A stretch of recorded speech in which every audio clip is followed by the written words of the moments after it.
to Downshift. My name is Matt, and I've spent the last few days with Maserati's GranCabrio. This is the convertible version of their GT, their GranTurismo, and it competes with things that we're pretty familiar with, things like the Mercedes-Benz SL, the Lexus LC500 convertible perhaps, Aston Martin DB12 Volante, and maybe a Continental from Bentley with the roof chopped off. So what I'm going to do today is show you around the car, cover the best and the rest, and then we're going to go for a little rip up Angela's Crest and talk about where this car shines and maybe where it doesn't. Let's get into it.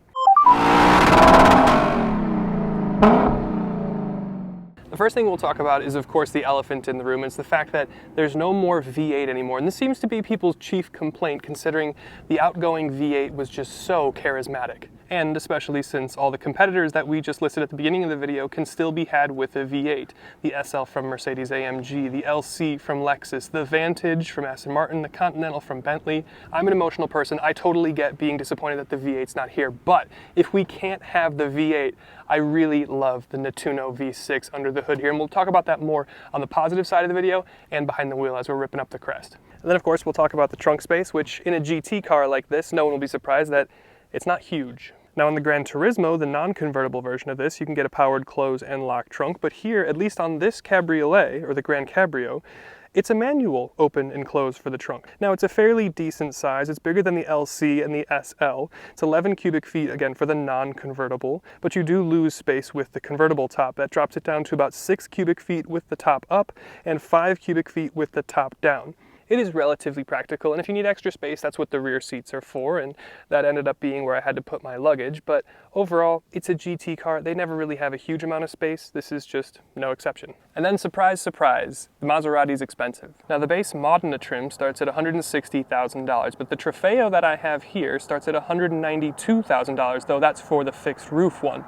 The Cabriolet starts at $203,000, and as tested, we're at $225,000. The Lexus LC500 convertible, for comparison, starts at almost $100,000 less than this thing. And an SL55 from AMG with a V8 starts at around $140,000 or $150,000, so a big chunk less. However, monikers like Lexus and Mercedes are almost a tier down, so when you compare it to the Bentley and the Aston Martin equivalent, the Maserati starts to look like quite the value. So pricing is really all relative depending on how you look at what this competes against. And then there's just a couple little nitpicks that we have to cover about the car. Like, for one, it does seem odd that for $225,000 I'm not getting a powered trunk. And you do have the push button gear selector, which cleans up the dashboard a little bit, but specifically reverse hasn't really seemed to work for me, at least not on the first press. And then talking about this lower screen here, this is kind of very Audi in its influence. You've got media and things up here, and then climate and creature comforts down here, and I think it just gets a little overworked with you have to use this screen for basically everything. You want to adjust your heated and cooled seat, your heated steering wheel, it's down here on the screen. You want to adjust your seat a little bit more, especially your memory settings, there you go. You want to adjust your clock, which is very cool. You have to come into here. Ambient light, you don't have a lot of colors. And then the Cabrio screen here, you have to slide, and then that will adjust the roof, which is fine. That's how Mercedes does it as well, but maybe I might like a button like you see in the Lexus. And of course, your neck scarf, which is a nice feature to have, is down here as well. Kind of wish it would just be on the home screen, right around here. Oh, and the glove box release, also in the screen. And then there's the steering wheel, which looks fantastic. You have the nice big paddles. I like the blue start-stop here, but these buttons feel very familiar to the last Jeep Grand Wagoneer that I was in, which is fine more or less, but when you do get the sun from directly behind you, these are really impossible to read. They're fine, it's just I might like to see a little bit more aluminum trimming here or here, and then these, again, are just a little bit reminiscent of a less luxury moniker. And then this one is fairly annoying. You have two cup holders here, but as standard, they're really kind of for like Red Bulls or Celsius or energy drinks, so this is a standard size water bottle. So you have to take out the center thing, which makes it then a single cup holder, and now it fits pretty sturdy, but just kind of think this could have been a little bit bigger. I would have liked to have, I mean, this is not a huge water bottle, so I would have liked to have the ability to have two of these in here rather than just one. And this last little nitpick has to do with the rear seats. Now, you pull this up and then you push it forward and then it'll whir itself out of the way. But most every other convertible that I've ever driven will lock itself into this position, get itself out of the way. This doesn't lock here, so if you let it go, especially when you first start it, it's going to fall back here and then return to the full reclined position, which makes it difficult, obviously, to get in there. So you do have to lift this up and kind of hold it while you get in. Not the biggest deal, but a little bit of a nitpick. But with all the nitpicks out of the way, let's talk about the great things about this car, because there are plenty. And then back on the positive side of the video, as promised, we're here under the hood to talk about the engine. Now, the heart and soul of any GT car, and especially one with a Trident on it, is the engine. And here you have the Nettuno V6 3-liter twin-turbo, 542 horsepower, 479 pound-feet of torque, 0 to 60 in the low to mid 3 seconds. Fuel economy, I've been seeing around 17, 18 in mixed conditions, but that is going up and down mountains. But there is a less powerful Modena trim, and if you're really concerned about efficiency, there's an EV Folgore coming. The top speed is just a whisper under 200 miles an hour, 198 miles an hour. I think that's for the fixed roof. But still, the thing that I love about this engine is the sound that it makes. It's a visceral, raw, and you get the brrrt on upshift. Really, really characterful and charismatic engine for not being a V8. So I really do like the Nettuno here. It's derived from the MC20. How could you not like that? And if not about the engine and soul of the car, Italian cars are largely about style and joie de vivre. Now, this most recent GranTurismo, or GranCabrio, as we have here, looks a lot like the old one, but that's a good thing. Now, we do have it in probably the more boring color that it comes in, the Nero Assoluto, but you have a mile-long hood with air channels that look dramatic and flamboyant. You've got the triangle grille with the fang up front. You've got unique DRLs and the triple amber detail at the top of the housing. You get crazy wheels. They're 20s up front and 21s in the rear. About $4,000 option, but they're totally worth it. And so are the $500 blue brakes peeking out from underneath. You've got the triple port and badge on their front fender saying Trofeo, and it's rimmed in red, as you would expect, though the red rimming is exclusive to the Trofeo. But you've got flared hips, an ultra-sexy body from profile, and you've got simple and clean, elegant taillights. You've got quad tips for your exhaust, and you even have a carbon fiber wing for $2,500 additional dollars. Now I might have a little bit more flamboyant color, but here as it stands, this is a very, very good looking, one of the best looking cars in the segment for sure, although there's not really an ugly duckling in the bunch. Now, I don't know who would be doing this, but one of the things that I love about this car is just how dailyable it is, even in my home state of Wisconsin, even in December here with snow and rain and all the terrible things on the road. And that's because every Maserati GranTurismo and GranCabrio comes with all-wheel drive. You've got all-wheel drive traction, you throw some nice all-seasons or winters on here, and you could drive your GranTurismo all year round. That's pretty nice. And then of course we have to talk about the fun driving or the hard driving here. And I do like the Nettuno, I gotta be honest, it sounds good, but it's the brrps that you get on shift. I love that, I just love that. And you get all-wheel drive as standard, so I do feel confident next to these cliffs that I'm at here. But in terms of the dynamics, it's a GT car, it's in the name. You get air suspension as standard. You got the Skyhook E-adaptive damping. I love those shifts. And the air suspension firms up pretty well. This is really nice. It's about 4,300 pounds for the convertible. Now you've got multiple materials, aluminums, etc., keeping the weight down, but I do like the balance in the car. The engine is set back further in the car, so it's kind of like a front mid-engine, which works really well for the balance.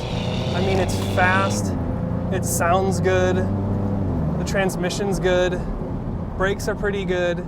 I mean, this is not a sports car, this is a GT car. So if you are gonna try to get like the absolute maximum out of it, if you're gonna try to set lap times, it's not really what it's about. I did drive this thing pretty hard yesterday as I was shooting some of the GoPro footage, and you start to get smells like brakes or a clutch, but you also get sounds like that.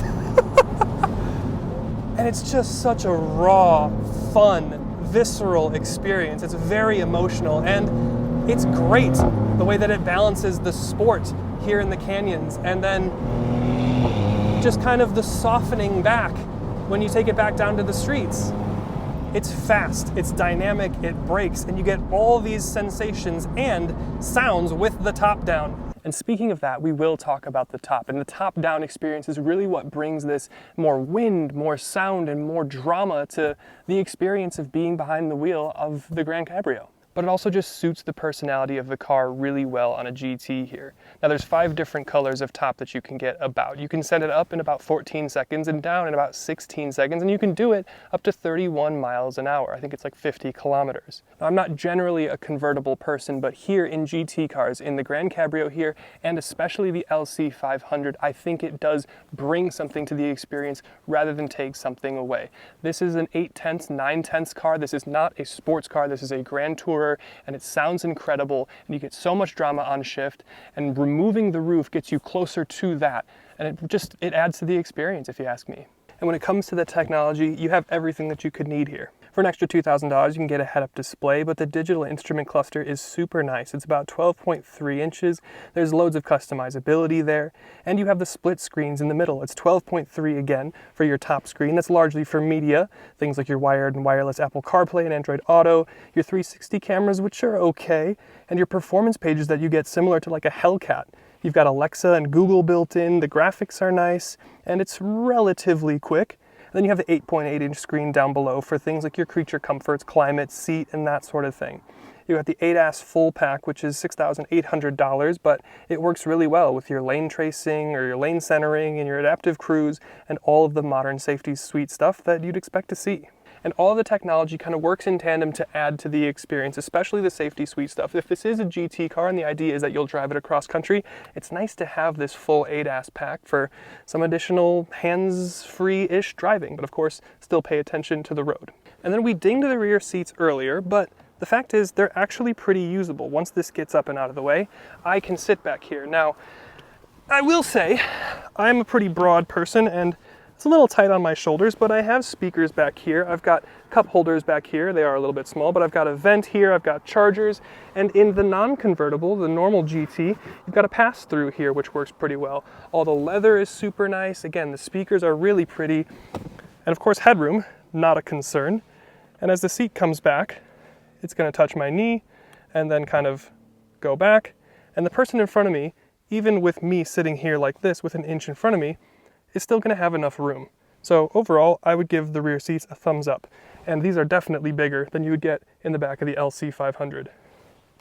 Or the SL for that matter. Flip it back into GT mode.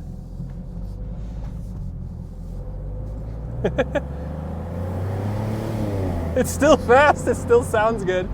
But I do want to talk more about how it is in like day-to-day city, kind of more chilled driving. Now, this has the air suspension, as we've mentioned a couple times, so you get kind of like a nose lift effect where you're not going to stuff this long front end into a driveway or into an on-ramp or whatever it is. And in GT mode and in comfort mode, the suspension really softens back. This gets nice and wumpy, it gets proper luxury car, so it does do the split personality really well, and that's largely due to the air suspension and the Skyhook E adaptive damping. But the transmission also softens back. The ZF, the 8-speed, becomes really smooth. You don't get the crazy braps lower down in the rev range. The power comes on nice and gradual. And the ride is really, really comfortable. The visibility is pretty good. This definitely still feels big. It's got a nice long nose. That's kind of what you want from your GT car, your 2+2. And it delivers that, but it delivers it in a way that's still pretty easy to live with on a day-to-day basis. I can place it on the road. The steering is a bit numb, both in chill and in more sporty driving, but it also then means it's easy to point, it's easy to place, it's reactive to what I want it to do. There's not a bunch of understeer. The car does what I want it to. The visibility is good, especially out the back with the top down. And it's nice. It's comfortable. And that's kind of the beauty of a GT car versus a sports car. You still get power, you still get drama, you still get performance, but you get it with the split personality of being comfortable, of being able to go to the store in the morning or drop the kids off at school or just be comfortable when you want it to be. And it does that really, really well here. And then I want to talk about the overall cabin experience because it's luxurious, it's ornate, it feels bespoke, and it's everything that I want a Maserati interior to look and feel like. Now, starting with your front seats, they're an excellent off-white leather. They're really comfortable. The bolstering is maybe not so aggressive, but that's what makes it more comfortable as a GT car. But you've got great detailing throughout the seats with almost the chevron style, and of course the air scarf and the embossed tridents work really, really well. They're heated, they're cooled, there's no massage, which is a little bit whack, but you do have the neck scarf option for your Grand Cabriolet here, which works really well in December here in LA, or anywhere else in December for that matter. But you do have a heated steering wheel, and the interior, just as a design, everything is really clean and modern looking, and everything is leather wrapped. You've got great stitching at the top of the dash. You've got almost a faux wood looking material near the vents. You've got the Italian flag detail, Grand Cabriolet badge on the dash. Again, leather wrapped dash beneath. You've got exposed weave carbon fiber in your center console. You've got beautiful Sonus Faber speaker grills, and it just all comes together to feel really bespoke and true luxury car. And it's just nice. And then just a couple odds and ends. I do like the red rimming for the Trofeo. It's subtle here on this black spec, but just look at this black paint as the sun hits it right here. I also do like the little Maserati detail on your seatbelt. I like that all of the seatbelts, even the back, are trimmed in leather. I like the GranCabrio, I like this, and I also like this little Easter egg since 1914. And I like the Maserati trident on the brake caliper, and I like the fact that the start-stop button is blue and not red. Makes it feel a little bit more special and unique. Everything is red these days, so it's nice to have blue. But a really cool touch is this clock feature. Now, every luxury car has to have a clock on the dash, but this clock is digital, so it can be a bunch of different stuff. You can have it as a normal clock, but you can have it as a compass, as you see here. You can have it show your brake and throttle telemetry, so I'm on brake or I'm on power. And you can even have it as a G meter, which is just kind of cool. This is just pretty nice. But with that, let's grab the key and go for a bit of a drive. Hey guys, real quick, Matt here. Just wanted to say I hope you've been enjoying the video. If you have, would really appreciate you hitting that subscribe button. I know it doesn't seem like a big deal, but it does go a long way in helping us get access to cars sooner and get access to manufacturer engineers so we can get more information on the cars and get you more information so you can make better decisions. So would really appreciate you hitting that subscribe, like, comment, the whole YouTube thing. But with that, let's get back to the video. Sunrise on the crest in a Maserati GranCabrio. I mean, life doesn't get much better than this, right? Oh yes, it does. It does on upshift. Look, this may not have the V8 that it used to have, but it still has the snarl. You hear that? It still has that kind of Italian snarl that we loved so much earlier this year in the Stelvio Quadrifoglio, and it has the upshift brrr, that you just get. It's so emotional, and I think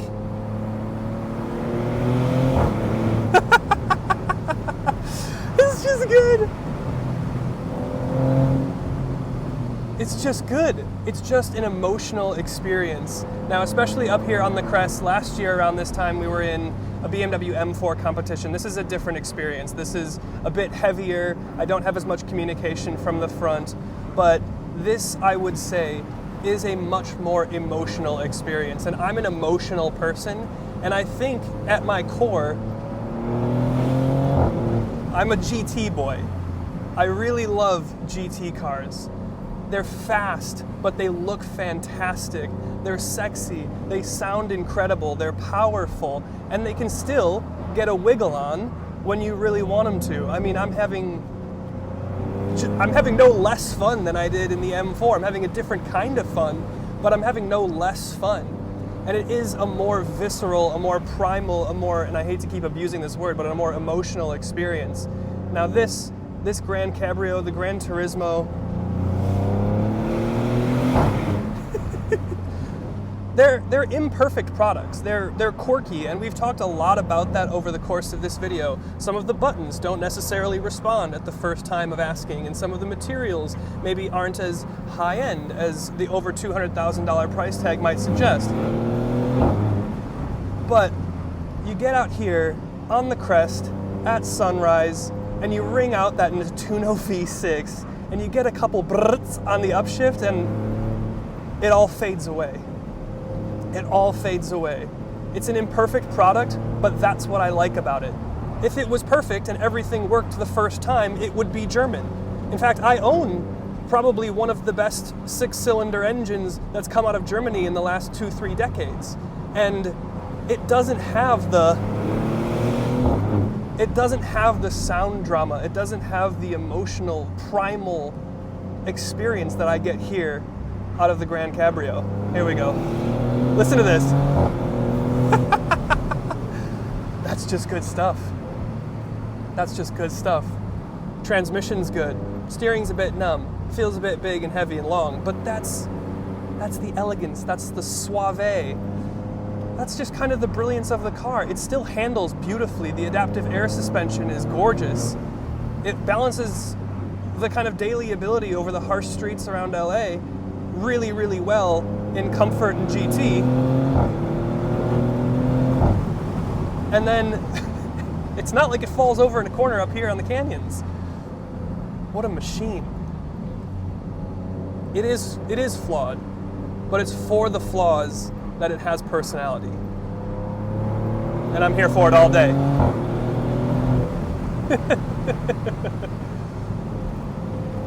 This is just fun. No matter what you want to say, you want to talk about reliability in the comments, whatever. I'm having fun. I'm having a lot of fun in the canyons at sunrise. So, with that, thank you so much to Maserati for letting me have a go. It's our first Maserati press car. So thank you to Kevin and the Maserati team for letting us have a go. I can't see. And thank you to you for watching, and I'll see you in the next one.